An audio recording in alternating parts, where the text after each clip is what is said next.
We'll turn to Exodus 3, and while you're turning there, we're kind of familiar maybe with those opening chapters of Exodus, because this book opens up with a crisis that Israel has become a nation of brick-making slaves under Egyptian tyranny. And on top of that, back in Genesis 12, verse 3, God promised that he would curse those who cursed Israel.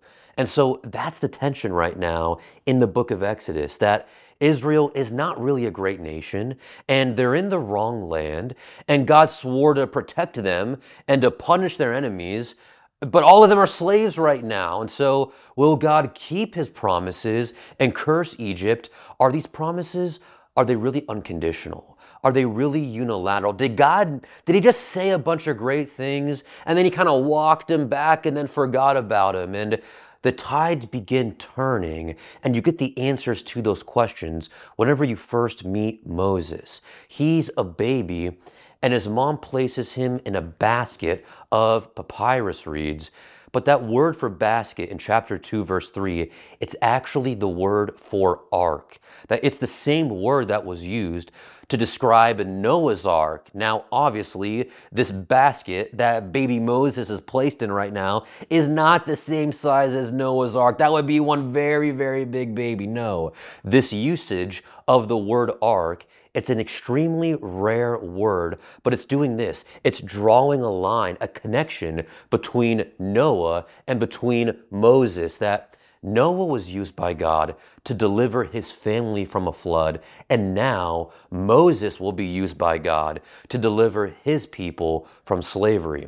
And so God has a plan here to raise up another Noah-like deliverer. But here's the problem. The problem is Moses. That Moses is a crazy person. When he's older, he sees an Egyptian beating a Hebrew.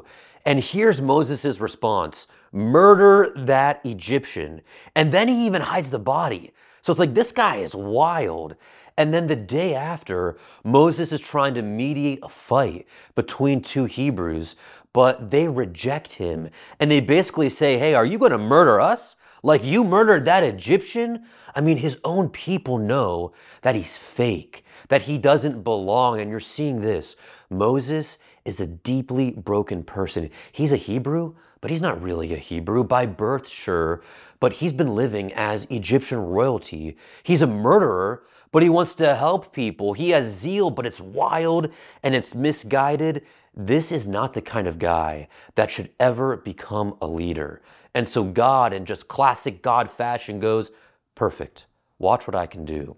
And this is just one of God's signature moves, like in Genesis, where God refined guys like Abraham and Isaac who were cowards, or Jacob, the schemer, or Joseph, the brat, or Judah, the adulterer, and now Moses, the murderer. God, against all odds, is going to have to refine Moses. And so all of this now brings us to chapter 3. And after Moses was exiled by Pharaoh, he became a shepherd. And so he's hanging out with his sheep. I mean, he's walking around with his sheep. It's just another normal, run-of-the-mill kind of day. But then there's that famous and classic scene between Moses and the burning bush.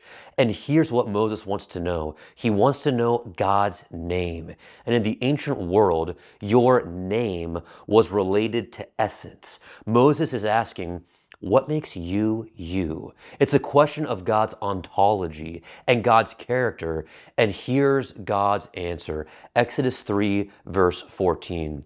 And God said to Moses, I am who I am. And he said, thus you shall say to the sons of Israel, I am has sent me to you. Those two phrases of I am who I am and I am, those unveil two core things about God.